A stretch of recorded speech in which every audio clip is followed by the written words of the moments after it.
Good morning, everybody. This is Victoria, your dog guru, and today I am answering your questions, and we are talking about Newfoundlands, and I am giving you an update on where I have been.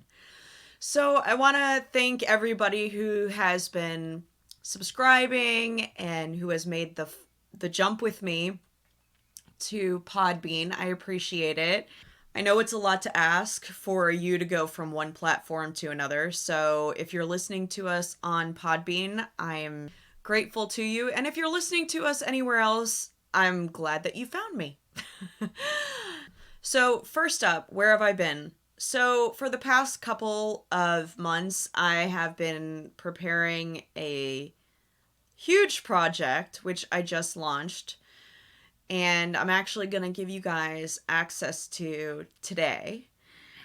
I launched a store called darkgypsyboutique.com, and the link is in the description so you can check it out for yourselves. I sell women's apparel, home accessories, and gifts for yogis. So I have a really eclectic collection of things, boho style, some street style things, handbags, beauty products, just a lot of different things that I think will appeal to women who have free spirits. So if this sounds like something that might appeal to you, please go check out my site. It's www.darkgypsyboutique.com. Like I said, link is in the description. So that's one of the biggest things I've been up to lately. Aside from that, I know I mentioned in prior episodes I work with horses. And for those who know me personally, you know I own two of my own. Well, one of them actually recently needed a lot of one-on-one. He got very, very sick. And I was basically spending, 80% of my free waking hours at the barn making sure that he made a recovery, which he did, by the way. So that's wonderful news. And then last but not least, my son had surgery. So I'm sure there are thousands of parents out there listening to this show, nodding their heads going, yeah, you don't have any other focus when your kids are sick or if they're, having surgery. So that is where I have been, but I'm back now. So without further ado, let's get to your questions. First up, Dog Guru. I'm a little curious as to how I should handle this situation.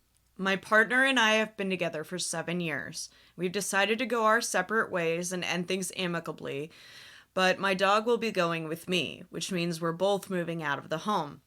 Since she's so bonded to my partner, I'm a little nervous that she might act out in the new place or with me, or perhaps she just won't be happy there.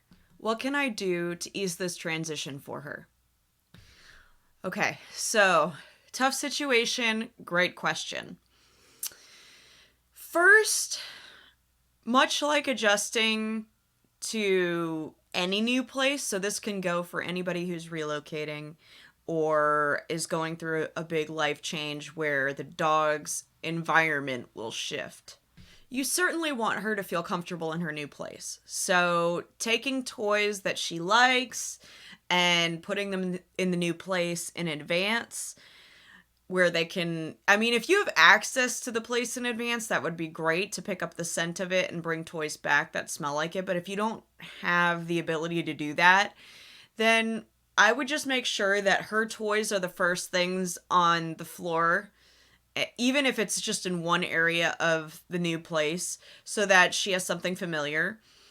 If you feel like this is going to be a difficult transition for her, I would consider having a blanket or an old t-shirt from my partner if it's not something you're against for the dog to sleep with. Now, I don't like sending mixed signals, and if your partner is not going to be back in the picture, this could in some ways be confusing.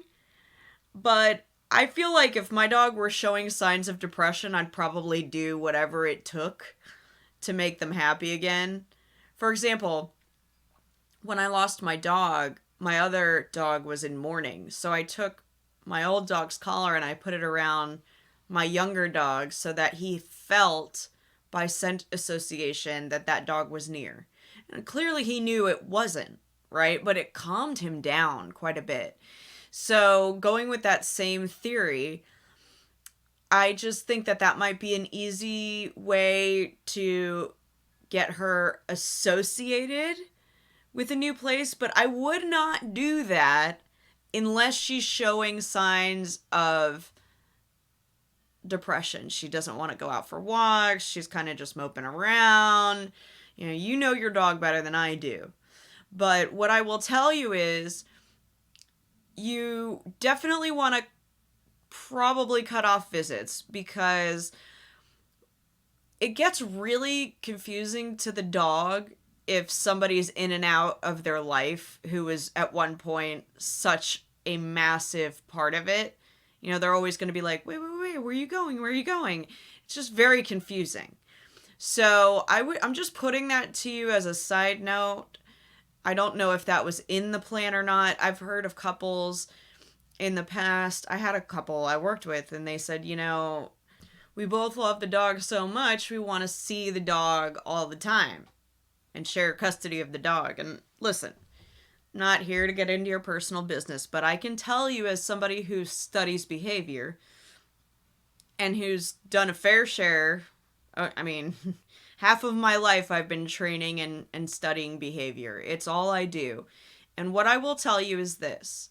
When I had a board and train program, I used to tell clients, you're welcome to come and see your dog whenever you want. But it will affect the training, because as soon as they see you, they're like, oh my God, I'm going home. Yay! And then the owner leaves, and now the dog is kind of pissed that they're still stuck with me. Right? So this same thing can happen. Let me give you another example. This couple that I mentioned, they were trying to do the shared custody thing, and I told them, I was like, it's going to be hard on both of you and the dog, because the dog, and they were like, well, for our schedules it's better, and well, I understand that, but for the dog it was just very confusing. So within a month they realized it was problematic for the dog. They were seeing behaviors they had never seen when they were living together crop up in the dog. The dog was like destroying the molding on the floor and tearing up his bed. Why? He was frustrated. He didn't know what was going on anymore. So you have to be realistic. Aside from all of that, when I'm talking about transitions with dogs, I fully prepare for them to put me through my paces in a new environment. What I mean by that is, I don't care how well trained your dog is. You take them to a foreign environment that they have not established a system in, and they're going to try all the things they did as puppies almost, just to see if all the rules are the same. So, stay strong. Keep all of your basic obedience cues intact. If you feel like they're sliding backwards, just keep at it, because they are testing you. Your dog is going to test you in a new environment. Sometimes they do this when we're visiting. They definitely do this when we've moved to a new place. In fact, I am absolutely the person to ask about this, because I've moved so many times over the years with my animals. It was like shaking an Etch-a-Sketch every time. I was always having to reinforce the training and remind them of the training. Sometimes we'd have accidents in the house when we never had those normally. So prepare yourself for a little bit of what's going to feel like a backslide regardless of your dog's age. Because unless they're into retirement age, they're probably going to test you. Maybe not on everything, but they're going to test you. So just be mentally prepared for that. Don't take it as your dog is rebelling or they're doing things wrong, for no other reason. There is a reason. New environment, new rules, or at least they're hoping there are. They also will try and establish dominance if they have more of a dominant personality profile.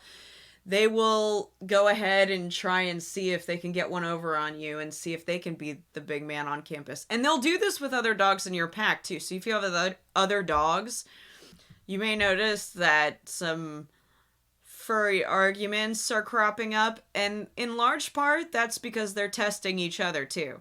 It's a hierarchy thing. So just make sure you have your training established and in place, and if you haven't, this is a good time to work on it before you go to a new place and have to rein them in.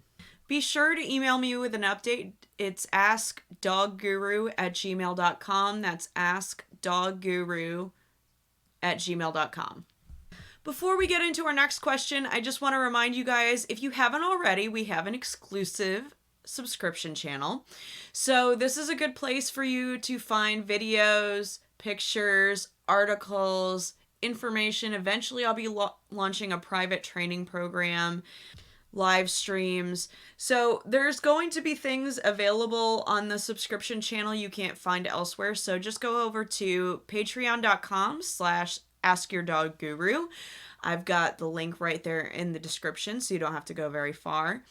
And go ahead and peek through. We have several levels, and at each level there are rewards. Anything from shout-outs on the show to one-on-one sessions with me. So go ahead and take a look. All right, and our next question. Dear Victoria, what are your go-to tips for potty training? I'm sure you've covered these before, but I'm a new listener and would love to know what you consider to be the most important things to do. Oh, I love this question because with new dogs and puppies, the sooner you start, the more consistent you are, the better it goes. So, great question, and I don't mind that I've answered it before. First and most important thing is to set a schedule and be consistent. The reason I say this is because it's the only way you're going to get the dog to understand there is a schedule. So that's number one. Number two, you want to make sure that the dog gets a reward when they go to the bathroom outside. Okay, this is really important. And if you reward as soon as your dog goes to the bathroom by praising them and then rewarding them with a cookie, and they don't get a reward if they have an accident in the house and they definitely don't get a cookie, you're appealing to their greed. So very quickly that puppy's going to go, well, if I go potty outside, I get all this attention and all this good food. I'm going to go out there because on the other half, if they're caught in the house going to the bathroom, you're going to go, outside.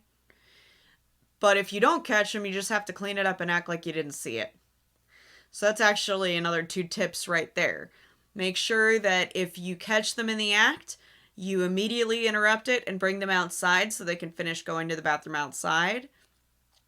And if you don't catch them, you can't do anything about it. Okay, bring them back to it. They're going to look really guilty. It's an appeasement exercise that their body does because they don't want you to eat them. It doesn't mean that they understand what they've done wrong. So while he's going to look super guilty if you bring him back to his mess, if you didn't catch him doing it, it's too late.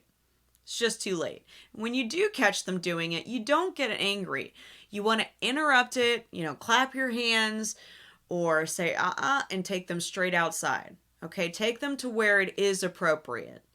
And then as soon as they finish what they were doing, reward. Okay, but if you don't catch it, it didn't happen. And my last go-to tip helps when you're trying to, get them to hold it through the night. So if you haven't already, go ahead and pick up a crate. Feed them inside of the crate with the crate door closed so that they feel comfortable. At first, they're not going to want to eat their food maybe if they're really picky, but just keep the door closed, leave them in there for 30, 40 minutes, and then take them straight outside. Now, why do you do this? You do this for a few reasons. You don't want them having access to the house when you don't know if they have to go to the bathroom. And you know that when they have eaten or drank anything that they're going to have to go. So better to restrict their space and not give them full run of the house when they're more likely to have an accident. It's better to prep ahead. So you feed them in the crate, you close the crate door, you let them eat for 30, 40 minutes, and then you leave them in the crate for about that same length of time. Okay, so don't let them out. Just leave them be. And then take them straight outside. No pass and go, no collecting $200 from the crate to outside where they're allowed to go potty. Okay? You will probably fix a lot of issues and or head a lot of them off by just doing those things. So, and do join the Dog Guru Hounds group on Facebook. I would love to see a picture of your dog. A lot of our listeners share questions, stories, videos, pictures, things like that in the Dog Guru Hounds group. So if you are a listener of the show, go ahead and head over to the Dog Guru Hounds group on Facebook. There's a Frenchie, as like a French bulldog is the background photo, so you'll know you're in the right place. So, our next question came from a friend of mine, and he was really curious what made me choose a Newfoundland for my service dog. And lately, I've been getting a lot of questions about him when I'm out and about, so I figured I would just answer what I typically get asked. So, the first question I normally get asked is, does he eat a lot? Yeah, he eats a lot. Less than like a Mastiff would, but he can put away whatever St. Bernard could put away. I mean, and I offer him more food than he consumes just to make sure that he doesn't drop weight, because when he was younger, we had a lot of issues keeping weight on him for like the first 2 years of his life. He's turning 3 this year. For the first 2 years of his life, it was just an ongoing battle. So, for that reason, I lean on the higher crude protein, which normally I would never have recommended to a client. But I do it because this dog has trouble maintaining his own body weight. Part of that is his sheer size. I mean, he's probably 120 pounds right now. He's a late bloomer, so I say that hesitantly because it's like he could be another 20 pounds in another month, for all I know. I mean, he gets really picky with his food, though. I mean, when I say that I have been run through the mill with this dog and dog food, I'm not kidding. This is with or without him being sick. He's kind of a food snob. And I've had a lot of dogs, and I've worked with a lot of dogs, and with all of my tricks in my arsenal, he is still tough to feed, this dog. It's just, I mean, I can put beef on the ground, and sometimes he'll reject it. Why? I don't know. I mean, the French Bulldog's ready to eat it, so. Next question I normally get is, why did I choose this breed? And this is one of the things that my friend asked me the other day, and I actually really wanted to address this because this is not a breed for everybody. There are positives and negatives to every breed, and that's true, but this one really has a purpose, and that's one of the reasons I selected this breed. So, to start off, their work ethic is extremely strong. I'll give you an example of this. So, I've had other service dogs in my lifetime that I've trained, and they were all different breeds. One was a mix, one was a purebred Frenchie, and now I have a Newfie. And I've worked with clients' dogs and other mixes and fosters and things like that. And what I can tell you is there's a point at which a service dog needs a break, where they need to check out for a while, or where they will. And I tried to plan those breaks with my other dogs. With this dog, he can work all day long with me, and he won't drop until I take off his vest. So for me, for someone like me who needs the dog to do so many things during the day, aside from just being present, I mean, having a dog as a companion and having a dog as a service animal are completely different parameters.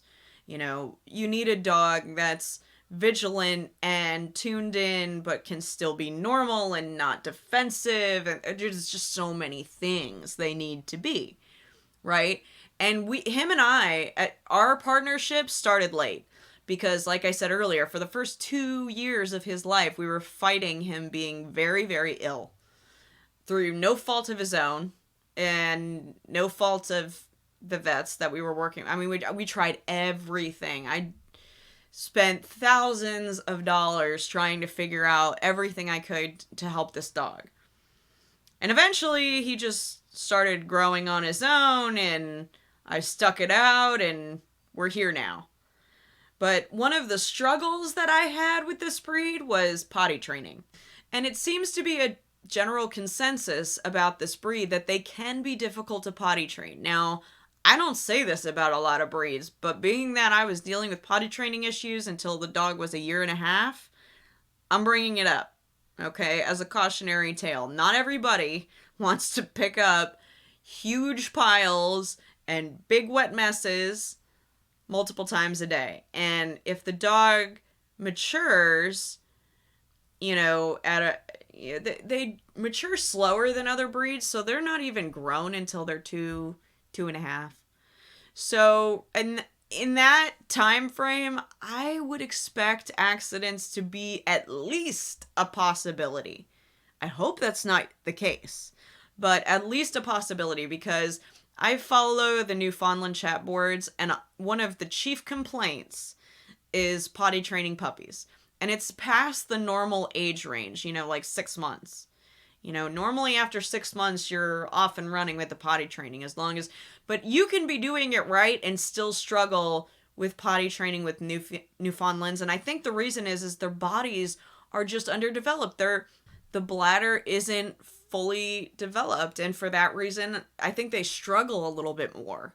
And there were other reasons I chose this breed. I know that they're generally thought to be very friendly, and I have a young child, so I wanted a dog that was large that could help me balance because I get dizzy, but I didn't want a dog that was a breed known to be dominant, like Akitas or another breed I looked at, but I just didn't feel like with a young child, I felt like the chances were good, right, that I could make it work, but some breeds are just so dominant, I just didn't want to take the risk with a tiny baby. So I went with a breed that I know they're referred to as the nanny dog. So I figured that with the right training and exposure early, that the dog would be okay. And it did. He's amazing with my son. And I'm sure you've seen the news. Horror stories can come of having a dog in your home. That's another reason why I went with a puppy. I wanted the dog to grow up with my son and get used to him. You bring an adult dog into the house and some of them are fine with it and some of them aren't. Some dogs love having kids around and some are like, please take them away. But generally speaking, Newfoundlands are a really lovely family dog. They love to be loved.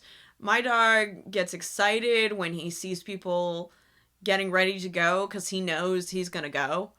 And he focuses on his job 100% of the time, but he's still a dog, He still does cute dog things, and he's super fluffy and adorable. So for me, this was the breed.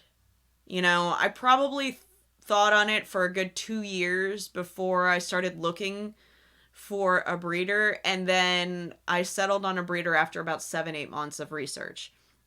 So you're talking about almost 3 years of deciding on a breed, and I have the benefit and experience of being able to train pretty much anything. Dogs, horses, could help you with your husband. Just kidding. It's one of those things where I could have picked any breed and I could have had a lot of good benefits from those breeds. And I'm not saying other breeds aren't suited for service work at all. There are a million different breeds out there that are great for service work. But for me, I needed to think of not just what my service dog needs were, but also what my family and lifestyle needs were. I'm not a super active person in that I exercise every day, but you won't see me running a husky down the road for 4 miles. I'm not a runner like that. I like to just get my 30-minute workout in and move on with my day. I like a dog that can keep up with me and I feel safe and protected around. One of the problems I had with my Frenchie as a service dog was he was amazing at his job. He tasked flawlessly. And to this day, he will still task. But everybody wanted to pet him. And I have PTSD. And not that you needed to know this, but this is a trigger of mine. And so for that reason, I had to retire him, not because he did anything wrong or he was not doing his job well, but really because people didn't respect the fact that I was like, no, he's working. I had a couple of seizures with people petting the dog because it's just not one of those things you want to go on. If the dog's distracted from its job, it's all for naught. That said, though, if you're ever looking for a fun family breed that's small and compact, Frenchies are a great breed. If you go to a good breeder or a rescue that's, doing their due diligence, just a wonderful breed. They're really comical. But those are the two breeds that I have. I love that there are so many people who listen to this show who have Newfoundlands because I have such a deep love and affection for this breed. Now, even before I had one of my own, it was always a dream to have a Newfie. So now I've got like my dream dog, and we had a really rough start for training because it was all delayed, but we're trying to come around the circle now. And he may end up being a wash, and I've said this in prior episodes, but right now he's doing his job. And I can't ask for more than that. Because of him, I am not only a higher functioning individual, but I just get I'm more productive. I get so much more done. Right now he's on the other side of the bed, kind of waiting for me to clock out for the day. So, just a wonderful companion dog. Couple cautions though, if you want a clean house, you're going to get muddy paws and lots of furball tumbleweeds. And if that doesn't sound fun for you, or you're obsessed with having, a fur-free house, this is not the breed for you. They are always shedding. I brush my dog sometimes twice a day, and I still get fur balls all over the house. And I vacuum every day. Okay, so that'll give you... And I just have the one. Some people have 3 or 4 Newfies. So, anyway, all of that should be food for thought. But if you ever want to hear more about this breed, feel free to write in. I am definitely a Newfoundland fan. Much like I'm an American Pit Bull advocate, I have now become a Newfie advocate. They don't need advocates because I've not met anybody who didn't like a Newfie, really. I can honestly say I'll never live without one now that I've got one. It checks all of my boxes. Cuddly, smart, responsive-ish. Okay? Like, he responds to service work all the time, but when he has that vest off, he's like, I'm gonna take a nap. I like to spoil my dog, so he often gets the lion's share of my plate when I'm done eating. Not at restaurants, of course, when he's tasking, but at home, I totally spoil him. I do. Do I make him earn it? Yeah, but I'm spoiling him. He had steak last night. And while I'm saying this, I'm realizing this may be why he doesn't want to eat the kibble. You know what I'm saying? I want to thank everybody for listening this week and every week. I so appreciate you. If you love the show, please share it with a friend. That is the greatest compliment I can receive. If you listen to us on Apple Podcasts, drop us a rating and a review. It helps others find the show. And if you haven't already, head over to the subscription channel. It's patreon.com/askyourdog.guru. Link is in the description, along with my new store, darkgypsyboutique.com. If you have any questions for me, please send them to askdogguru@gmail.com. Information's in the show notes, just as you might have assumed. And that's it today for me, everybody. This has been Victoria, your dog guru. Namaste.